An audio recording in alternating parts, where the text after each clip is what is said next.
A staggering 64,000 lives lost in Gaza's relentless conflict as ceasefire talks collapse. And the world watches, divided.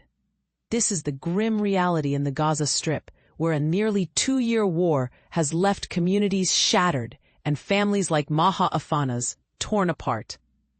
But here's where it gets controversial. While Hamas and Israel both insist on their non-negotiable demands for peace, the human cost keeps climbing. With women and children making up nearly half the dead, and this is the part most people miss.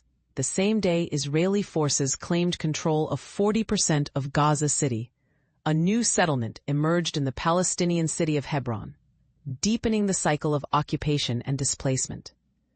Let's unpack what's happening and why the path to peace feels increasingly impossible. The Gaza Health Ministry reported 64,231 deaths since the war began, including 400 initially listed as missing but now confirmed killed. Over half the victims are women and children, a figure that sparks fierce debate. Israel maintains its strikes target only militants, blaming Hamas for hiding fighters in civilian areas. Yet survivors like Hayam Basus, who lost a relative in an airstrike, ask, what did those children do to the state of Israel? They were just sleeping. The emotional toll is undeniable, but so is the political divide. The health ministry run by Hamas is seen as credible by many experts, while Israel refuses to acknowledge the numbers, offering no alternative figures. On the ground, the situation is dire. In Gaza City, where 1 million residents have fled multiple times, Israeli forces are pushing to take full control. Hospitals like Shifa and Nasser have become grim morgues, receiving bodies of women, children, and even a 10-day-old baby after strikes on tents. Maha Afana's story is heart-wrenching. Her children's bodies were found soaked in blood after a nighttime attack, and her screams echo the trauma of countless others. The AP footage of charred tents and distant bombardments paints a picture of unrelenting horror.